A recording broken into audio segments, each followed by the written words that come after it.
For centuries, the galactic empires have expanded, conquering world after world, absorbing species into their vast domains. But there is a hard boundary, an invisible wall where every map simply stops: human space. No one dares to venture beyond. No one asks why. The greatest minds of the galaxy whisper about it, but fear keeps them silent. The Cathari, a proud and ancient race, had mapped thousands of star systems, their empire stretching further than any other. Yet, when they reached the human territories, their grand explorers simply stopped. They didn't return. No distress signals, no final messages, no wreckage. Just silence. The Galactic Council, a coalition of the most powerful species in the known universe, had long debated the human question. They were an oddity, a species that had clawed its way to the stars through war, bloodshed, and sheer reckless determination. Unlike other civilizations that grew through diplomacy or slow advancement, humans expanded like fire, violent, unpredictable, unstoppable. And then, just as suddenly as they had appeared, they stopped. Their ships no longer explored. Their colonies did not spread beyond a specific border. No wars, no treaties, no further expansion. They had drawn a line in the void, and no one dared cross it. But someone had to ask. Ambassador Corin Vesh of the Zixari Dominion had spent his life studying the humans. They were fascinating. Fragile yet terrifying, weak yet impossible to subdue.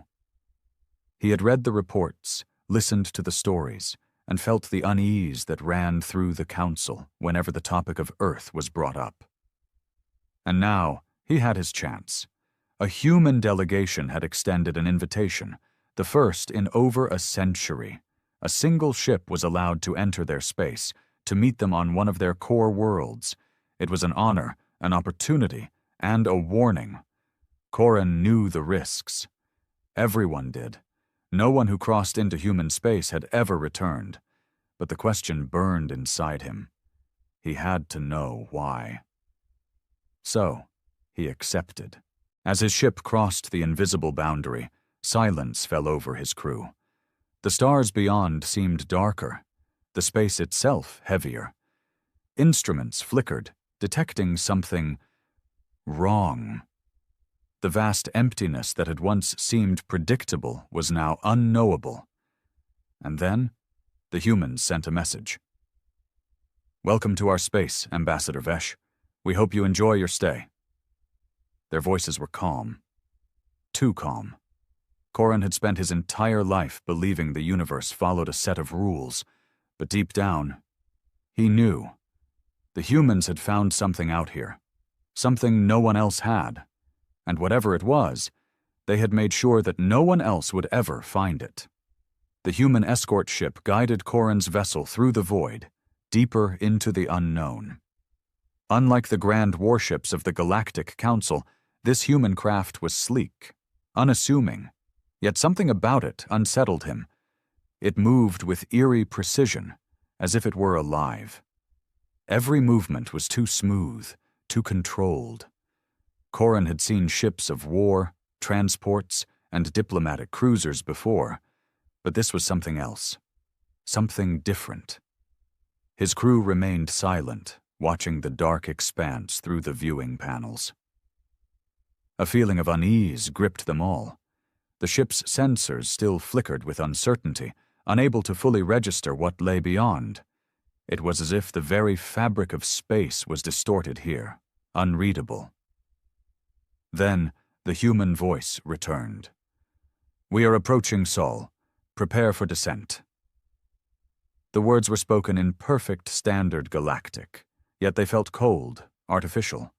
Corin had met humans before, traders and diplomats who carried themselves with an almost arrogant confidence. But this was different.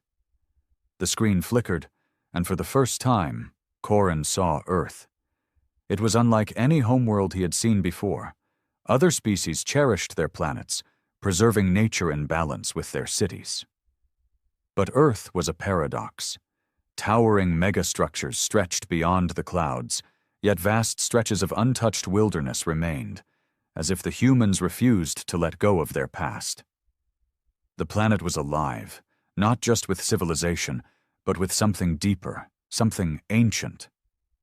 Their ship entered the atmosphere, and Corin felt it immediately. A presence, a weight pressing against his mind. It wasn't a physical force, but something beyond his understanding. He glanced at his crew, and they felt it too. "Something is wrong," one of them whispered. The ship descended to a landing platform, and the doors opened. A group of humans waited outside, their expressions unreadable. Unlike other races that adorned themselves with medals and extravagant robes, these humans wore simple, practical uniforms. Their leader, a woman with piercing gray eyes, stepped forward. "Ambassador Vesh," she said. "Welcome to Earth." Corin studied her, searching for some sign of deception, some clue to the mystery that had kept the galaxy at bay. He saw nothing. No fear, no arrogance, just certainty. They knew something. Something the rest of the universe wasn't meant to know. And he was about to find out why. Corin stepped onto the landing platform, his senses overwhelmed by the sheer presence of Earth. The air was thick, rich with unfamiliar scents. Strange flora, the unmistakable tang of industrial metals, and something else. Something he couldn't place. The human leader studied him with unwavering eyes, her expression unreadable. "I am Director Helena Graves," she said. "You must be tired from your journey." Her voice was calm, polite, yet it carried an underlying finality. Not a threat, not an invitation, just a statement of fact. "My crew," Corin started, but Helena raised a hand. "They will be accommodated," she said, "but your presence was requested alone." Corin stiffened. This was unusual. Every diplomatic meeting he had attended involved an entourage, guards, aides, advisors. But humans had a way of rewriting the rules. He glanced back at his crew. Their unease was palpable, but there was nothing they could do. He gave a slow nod, signaling them to comply. The doors of their vessel shut behind them, and he was alone. Helena gestured toward a waiting transport, a sleek, black vehicle with no visible markings. He hesitated for only a moment before stepping inside. The ride was silent. No unnecessary conversation. No scenery to distract him. The windows were dark, blocking any view of the world outside.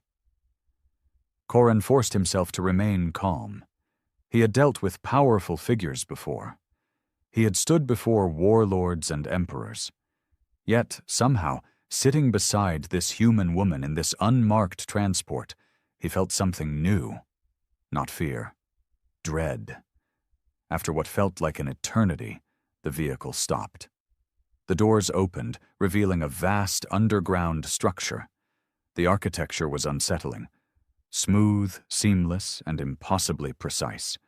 It was not the crude industrialism he had expected from humans. No visible seams, no unnecessary ornamentation. Just pure, functional design.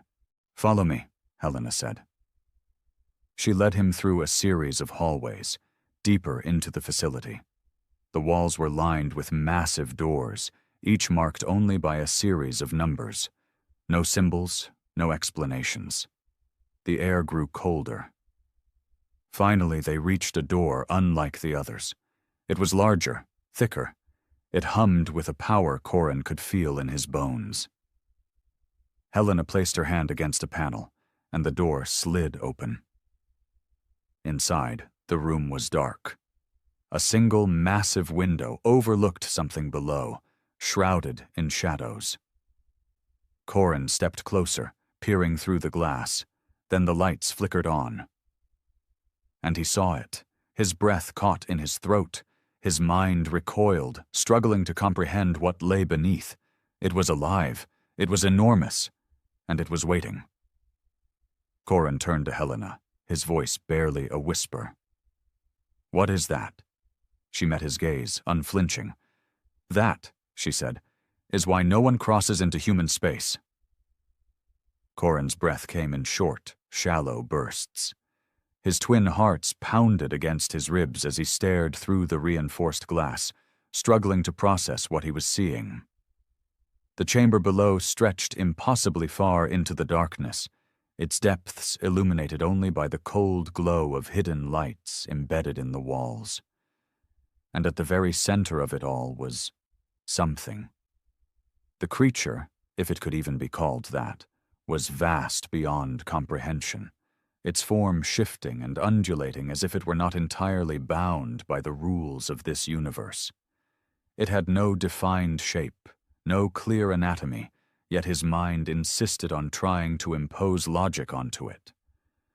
One moment, it seemed like an amorphous mass of writhing tendrils.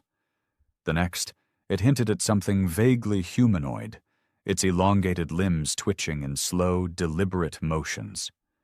But the worst part, the part that made his stomach churn, was the feeling of awareness.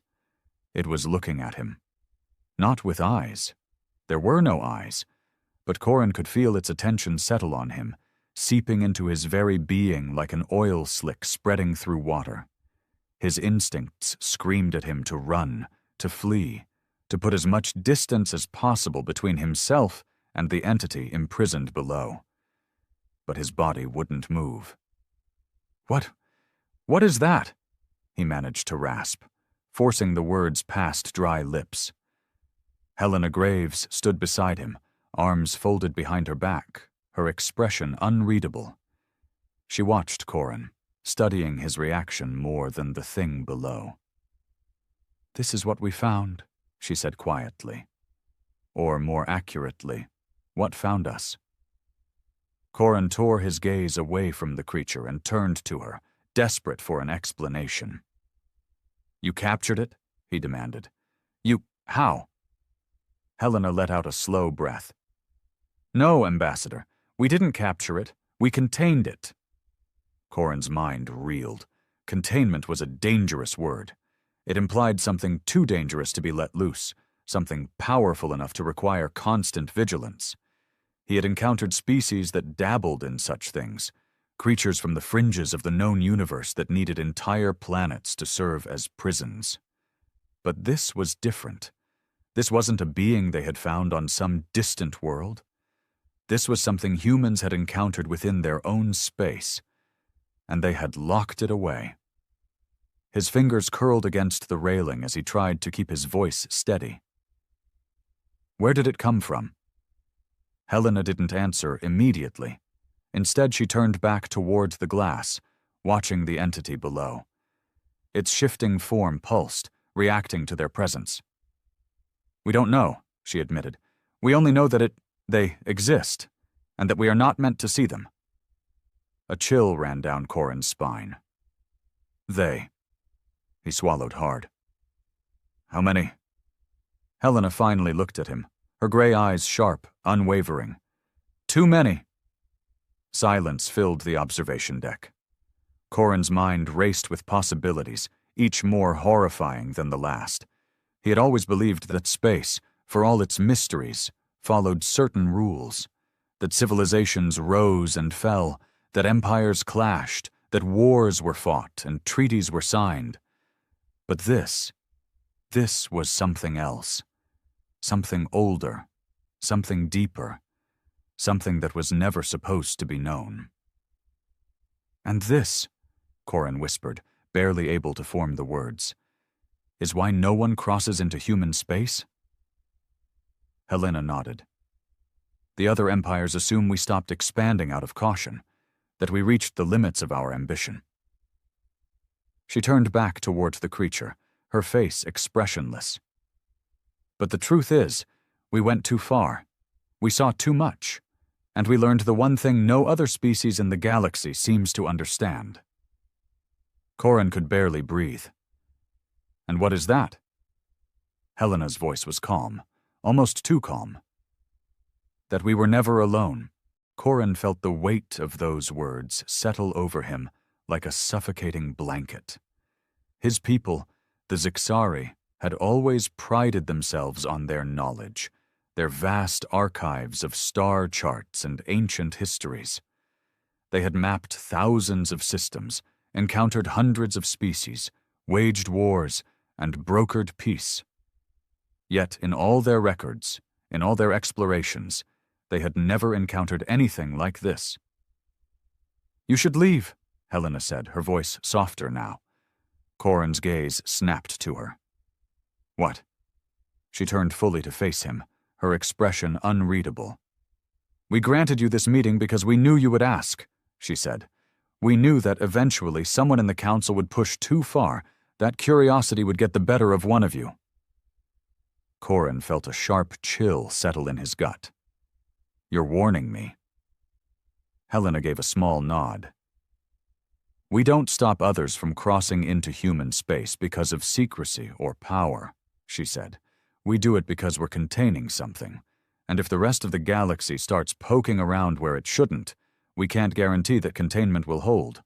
The meaning of her words sank into him like ice. The humans weren't isolationists. They weren't hoarding secrets for themselves. They were standing at the edge of something terrible, holding the line. And if that line broke... Corin felt his hands shaking. He wanted to argue, to demand answers, to insist that the Galactic Council had a right to know the full truth. But deep in his soul, he understood. Some truths were better left buried. Some doors were never meant to be opened. And the humans, reckless and terrifying as they were, had learned that lesson the hard way. Corin exhaled slowly and stepped away from the glass. "Take me back to my ship." Helena nodded once. No argument, no further discussion, just quiet understanding. As they walked away from the observation deck, Corin forced himself not to look back, not to glance one last time at the shifting, impossible thing in the chamber below. But as the doors slid shut behind him, he heard it. A whisper, a voice not meant for mortal ears. "We see you." Corin did not speak for the rest of the journey, because for the first time in his life, he truly understood fear. The journey back to his ship was suffocating. Corin sat in silence, his mind spinning with the weight of what he had just witnessed. The transport moved with the same eerie precision, gliding through the underground corridors without a single jolt or hesitation. Every second that passed, the whisper echoed in his mind. "We see you." The words had no source, no mouth to speak them, and yet he had heard them as clearly as if they had been spoken into his ear. He clenched his fists, forcing himself to focus. He was a diplomat, an ambassador. He had dealt with the most cunning, manipulative beings in the galaxy. He had stood before warlords, debated with rulers who held the fates of entire worlds in their hands. And yet, nothing had prepared him for this. Across from him, Helena Graves sat with her usual composure, arms folded, gaze fixed ahead. She had not spoken since they left the chamber. She didn't need to. Finally, Corin found his voice. It was quieter than he intended. "You've known about them for a long time." Helena nodded. "Longer than you'd believe." Corin exhaled sharply. "And you've kept it from the rest of the galaxy, all this time." A small, humorless smile flickered across her lips. "Would you have done any different?" He wanted to say yes. He wanted to insist that the Galactic Council had a right to know, that every species in the universe should be united against a threat of this magnitude. But the words died before they could leave his mouth. He wouldn't have done any different, because this wasn't a war. This wasn't an enemy that could be fought with fleets and weapons. It was something else, something older, something beyond the comprehension of any species that still believed itself in control of the universe. "How many have seen it?" he asked. Helena's expression darkened. "Few. Fewer still who leave with their sanity intact." A shiver ran down his spine. "You will return to your people," she continued. "You will tell them that humanity refuses to open its borders, that we will not negotiate our stance, and if they push further—" She turned her head, meeting his gaze. For the first time, Corin saw something in her eyes. Not fear, resolve. "If they push further," she said, "we won't stop them, but we won't be responsible for what happens next." A heavy silence settled between them. Corin let out a slow breath, his mind working through the implications. If he told the council the truth, they would demand evidence. They would send scouts, then research teams, then warships. They would probe the depths of human space, believing themselves prepared for what they might find. But they weren't prepared. Not for this. The transport came to a halt. The doors slid open, revealing the landing platform. His ship sat where he had left it, his crew waiting anxiously at the base of the ramp. They stiffened as he stepped out, their eyes flickering between him and the human escorts. He turned to Helena one last time. "You're not telling me everything." Her lips pressed into a thin line. "No," she admitted. "I'm not." He considered pressing further, demanding to know the rest, but in the end, he didn't. Some knowledge wasn't meant to be gained. Without another word, he strode toward his ship. His crew followed him without question, sensing the weight of his silence. The doors sealed behind them, and Coran moved straight to the command deck. "Prepare for immediate departure," he ordered. The ship's engines roared to life. As they ascended, leaving Earth behind, Coran took one final glance at the blue planet shrinking below them. It was not an empire. Not a war-hungry dominion seeking to expand its reach. It was a wall, a thin, fragile wall between the known universe and something no one should ever see. And for the first time, Corin prayed it would hold. Because if it didn't, nothing would. As the ship broke free from Earth's gravity, Corin remained at the viewport, watching as the blue planet faded into the darkness of space. His twin hearts still thundered in his chest, his mind racing through everything he had witnessed. His crew remained silent behind him, sensing the weight in his stance, the stiffness in his posture. The view of Earth should have been comforting, just another inhabited world, one of many across the stars. But now it felt different. It was a prison. And for the first time in his life, Corin feared what lay inside. "Ambassador?" The voice of his second-in-command, Commander Valak, cut through the silence. "Are we clear to depart?" Corin nodded, forcing his voice to remain steady. "Set course for the council station. No delays." Valak hesitated. "No delays?" He cast a quick glance at the planet behind them. "Are we not filing a report with the humans before departure?" "No," Corin said quickly. "We leave now." There was a pause, and then Valak gave a small nod before turning to relay the orders. The crew, though confused, complied without question. The hum of the ship's engines intensified as they powered up for faster-than-light travel. Corin took his seat at the command console, his hands gripping the armrests tighter than necessary. His mind kept replaying the final words Helena Graves had spoken to him. "We won't stop them, but we won't be responsible for what happens next." It wasn't a warning. It was a promise. The ship lurched forward, stars streaking past the viewport as they accelerated into the void. Yet, no matter how far they traveled, Coran could still feel it. The weight of unseen eyes. The journey back to the Galactic Council station was uneventful, but Coran found no relief in that. Every moment of silence, every stretch of empty space felt heavier than before.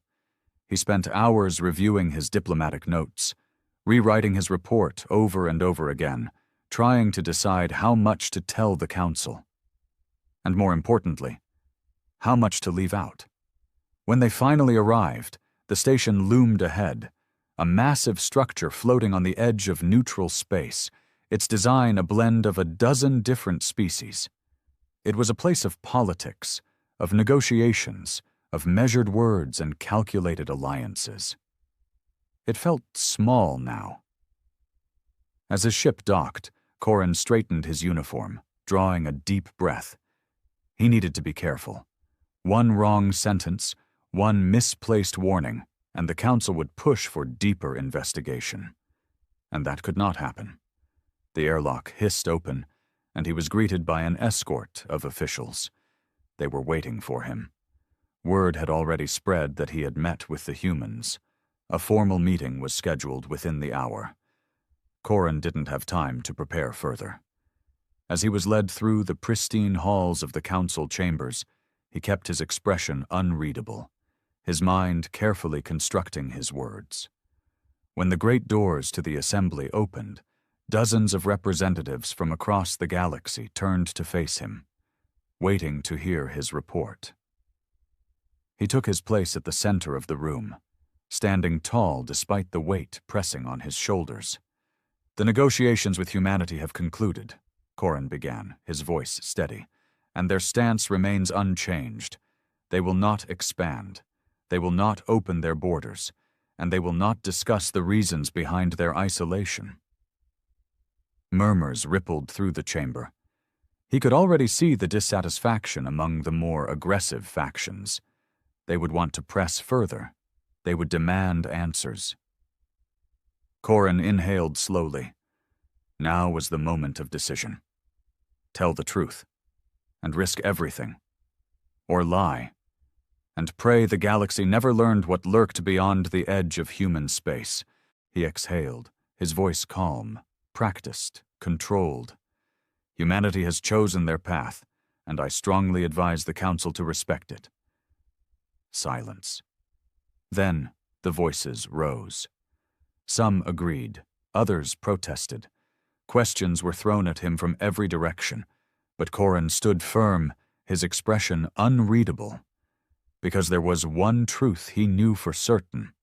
Some secrets should never be uncovered, and some warnings should always be heeded, even when they came from the most dangerous species in the galaxy. The council chambers erupted in a chaotic wave of murmurs and debates, the voices of dozens of species rising in frustration. Corrin remained still, letting the noise wash over him. He had expected this reaction. The Galactic Council had spent centuries expanding, learning, and cataloging every corner of the known universe.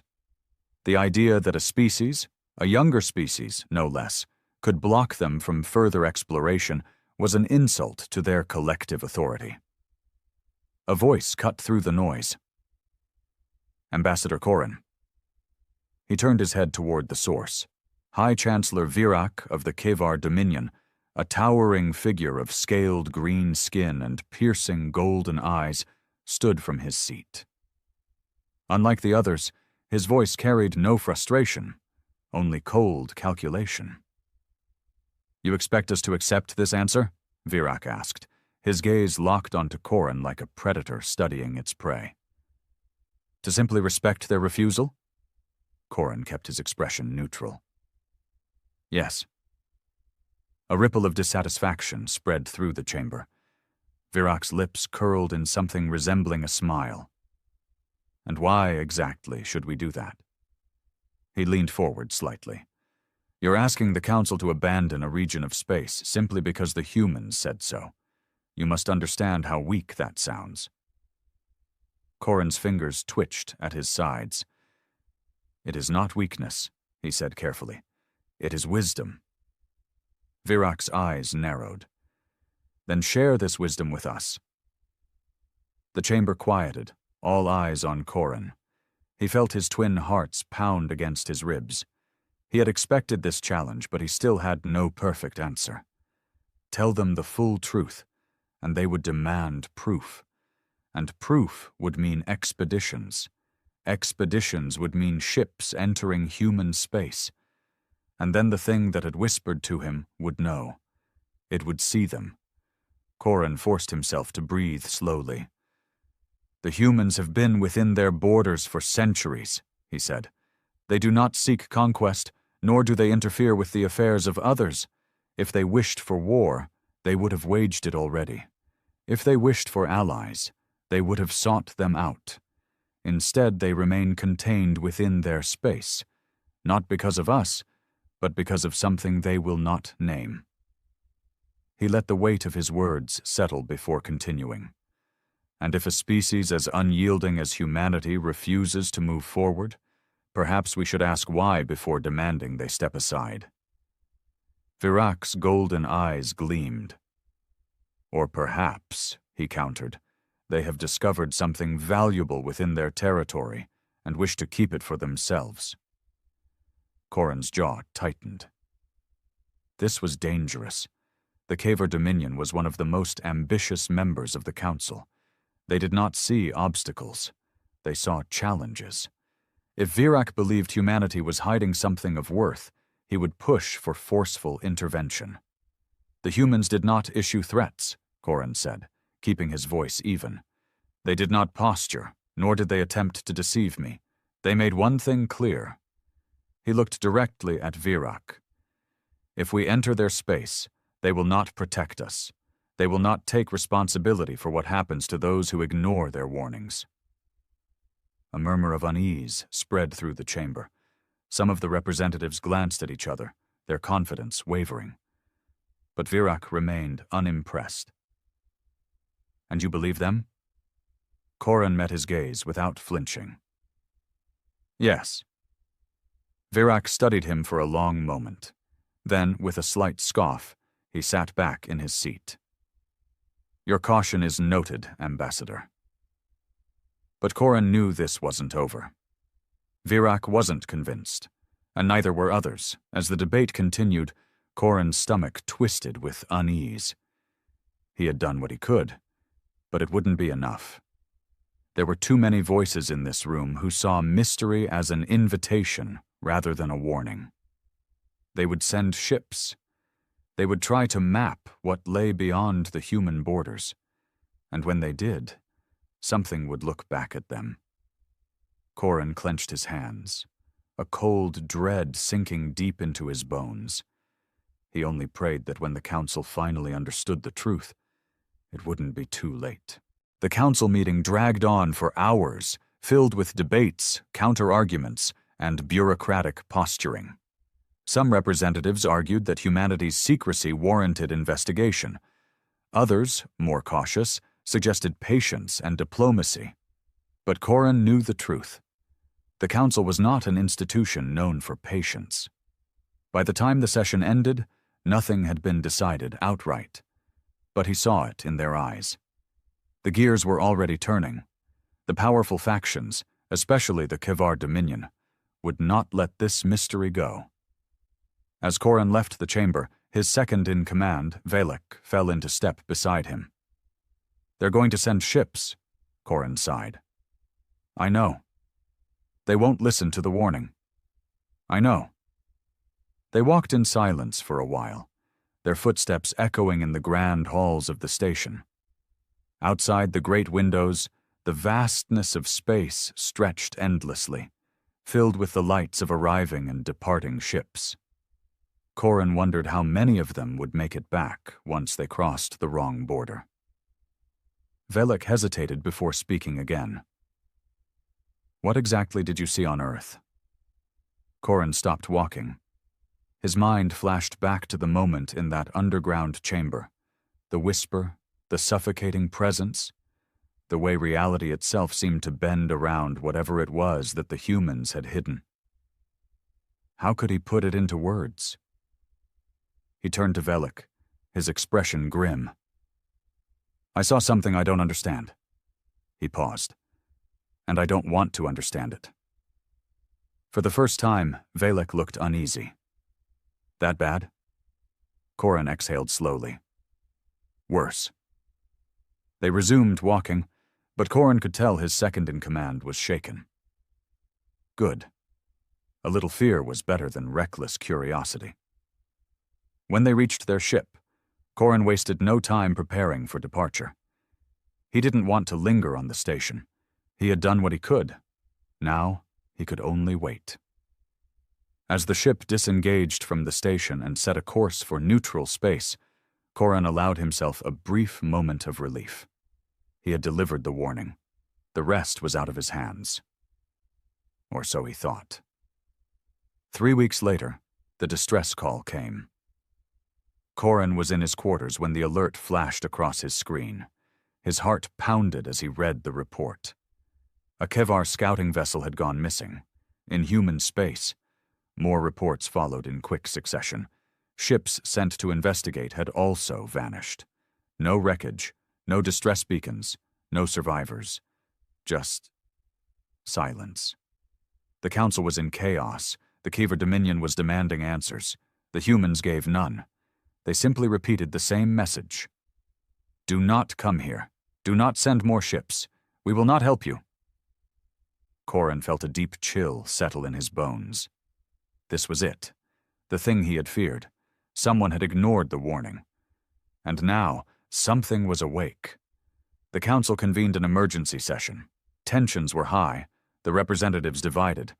Some demanded retaliation against humanity for their refusal to cooperate. Others urged caution, fearing an unseen threat. High Chancellor Virac was livid. "We have lost our people," he roared, slamming a clawed fist onto the table, "and the humans refuse to answer for it." Corin sat silently, listening. His mind was racing, piecing things together. He knew, deep down, that the humans weren't responsible for the missing ships. Something else had taken them. A deep dread filled him as he recalled Helena Graves' words. "We won't stop them, but we won't be responsible for what happens next." This was exactly what she had meant. Corin stood. "Chancellor," he said, addressing Virac, "you believe humanity is withholding information. That may be true, but I urge you to consider. What if this is not their doing?" Virac's eyes burned with anger. "Then who else could be responsible?" Corin hesitated, choosing his words carefully. "You assume we are the only ones looking?" He let the implication settle. What if something was looking back? The chamber fell into an uneasy silence. The thought was too terrible to consider. Virac sneered. "If there is a threat, we must uncover it. We cannot let humanity dictate the limits of our knowledge." Corin clenched his fists. This was exactly the kind of thinking that would doom them all. But before he could argue further, the emergency alarms blared. A new transmission had arrived. From the missing Kevar vessel. And what it contained was worse than anything Corin could have imagined. The chamber fell into a stunned silence as the emergency transmission played across the central holoscreen. The image was grainy, flickering with static, but the voice that came through was unmistakably Kevar. "This is Scout Vessel Vorash. We are lost." The voice was trembling. Corin had never heard a Kevar sound afraid before. They were a warrior species, bred for battle, their culture built on strength and dominance. But this was terror. "They are here," the voice continued, barely a whisper now. Not human. They are watching. We were wrong. We were—" A sudden burst of static cut off the voice. Then something else came through. Not a scream, not a cry for help, a sound, a low, distorted whisper layered over itself 1,000 times, as if a chorus of unseen mouths were speaking in unison. It wasn't in any known language. It was something deeper, something primal, and every single person in the chamber felt it. Some clutched at their chests as if the sound alone was pressing against their lungs. Others shuddered as a deep, cold dread crawled down their spines. Then suddenly, silence. The transmission cut out. The chamber remained frozen in horror. No one spoke. No one moved. Until Virac stood. "Where did that signal come from?" His voice was sharp, but there was an edge to it, something he was trying to suppress. A technician hesitated before responding. It originated from the far edge of human space. Virak's jaw tightened. Then we send a fleet. Corin's stomach dropped. You can't be serious. Virak turned to him, eyes burning. We have lost ships. We have lost people. You expect us to sit idly by while— That thing in the transmission, Corin interrupted, was not Kevar. It was not human. It was something else. Virak scoffed. And what do you suggest? That we leave our missing to whatever horror lurks out there? Corin's mind raced. There had to be another way. Send a diplomatic envoy. Speak with the humans. They know what's out there. If we push into their space without understanding— Virak slammed a fist onto the table. Understanding is for cowards. Action is what we need now. Corin clenched his fists. If you send ships into human space, you won't just be dealing with the humans. His voice lowered. You'll be dealing with whatever they are hiding from. For the first time, Virak hesitated. Not because he was convinced, but because the fear in the room was palpable. The transmission had shaken the council. They all felt something unnatural in that whisper, something beyond their comprehension. But warriors like Virak did not yield to fear. They fought against it, and Corin knew deep down that no argument would stop him now. Virak turned away. We mobilize a fleet. The fleet arrived at the edge of human space 2 standard weeks later. Corin had not been invited. He had not been consulted. He had only received a brief, cold message from Virak. Stay out of the way. And so he did. He stayed in his own vessel, stationed at a distance, monitoring the situation from afar, watching, waiting. At first, nothing happened. The Kevar fleet sent out long-range scans. They found nothing. No wreckage, no human defenses mobilizing, just empty space. And then the whispers began. Not over comms, not over any known frequency, inside their minds. It started as an itch in the back of their thoughts, a quiet presence, a feeling of being observed. Then the voices grew louder. One by one, crew members began reporting hearing something, a whisper just beyond the edge of comprehension. And then the shadows came. They weren't ships, they weren't life forms, they weren't anything the Kevar had words for. They were just there, watching, waiting. One Kevar vessel opened fire, and that was when the screaming began. It didn't come from comms. It came from the ships themselves, metal twisted, hulls bent, as if unseen hands were crushing them from the inside out. Some ships tried to escape, only to vanish mid-flight, winking out of existence without a trace. The flagship tried to transmit a distress signal. The last words the fleet sent back to the council were, "We were wrong." Then, silence. The entire fleet was gone. Not destroyed, not obliterated in battle, simply erased, as if they had never been there at all. 3 days later, Corin sat alone in his quarters, staring blankly at the void outside his viewport. He had known this would happen. He had tried to stop it. And yet even he had not expected the sheer, unfathomable finality of it. The Kevar Dominion was in chaos. The council was shaken to its core. Even Virak, the arrogant, unshakable warrior, had disappeared, lost to whatever force had claimed his fleet. Humanity remained silent. No threats, no warnings, no reaction at all. As if this outcome had been inevitable. As if this was not the first time it had happened. A private message appeared on Corin's screen. From an anonymous sender, a single line of text. "We told you not to look." Corin closed his eyes.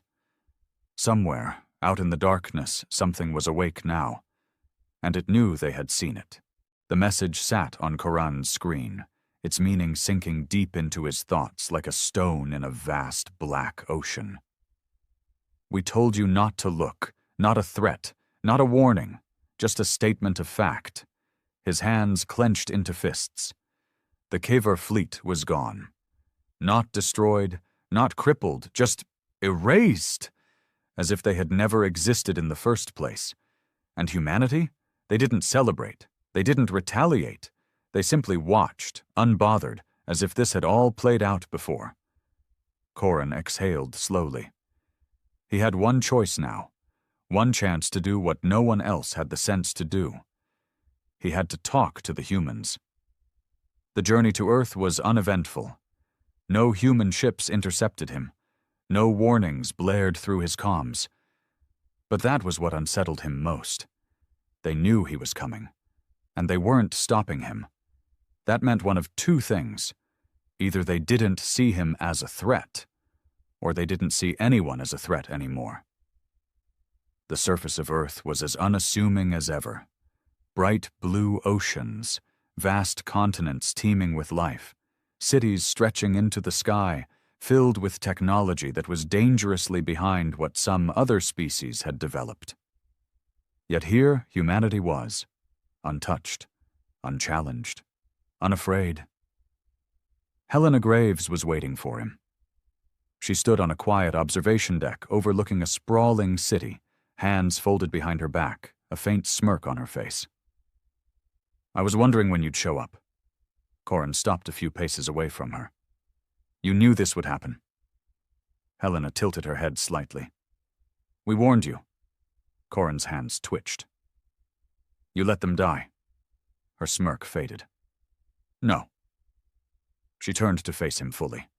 "We let them make their own choice." Corin growled in frustration.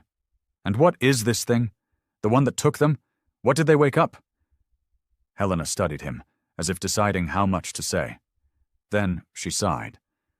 "It's not a thing, Corin." He froze. Something in her voice made his skin crawl. "It's not a species, not a force, not even a god." She looked out over the city again. "It's the space between things." Corin's pulse pounded in his ears. "I don't understand." "You don't need to." Helena's gaze was distant now, her voice quieter. "We learned a long time ago that some questions shouldn't be asked, some doors shouldn't be opened. But every species that rises, that builds, that hungers for more, they all make the same mistake. They think the void is empty." She turned back to him, her expression unreadable. "But the void isn't empty, Corin. It's just silent. Until someone makes the wrong kind of noise." His breath caught in his throat. The Kavar fleet hadn't been destroyed. They had been heard, and whatever had heard them had reached back. Corin shook his head. That doesn't make sense. How could you know all this?" Helena smiled, but it was a sad, tired kind of smile. "Because we were the first ones to look." The realization struck him like a physical blow. Humanity had already made this mistake, long ago, and they had survived. Corin stepped back, his mind racing. "You're keeping it contained?" "As much as we can." "But for how long?" Helena exhaled. "For as long as we don't repeat the mistakes of others." Corin looked past her, at the vast, thriving planet of Earth, a species that had stopped expanding, that had stopped reaching too far, that knew better than to challenge the unknown. And now he understood why the galactic map ended at human space. Not because humans were a threat, but because humans knew where the real threat lay, and the rest of the galaxy was too arrogant to listen. Corin turned, his stomach churning with unease. "What happens next?" Helena's voice was steady. "That depends." "On what?" She met his gaze, and for the first time, Corin saw something behind her eyes, something ancient, something haunted. "On whether or not the galaxy can learn to be quiet."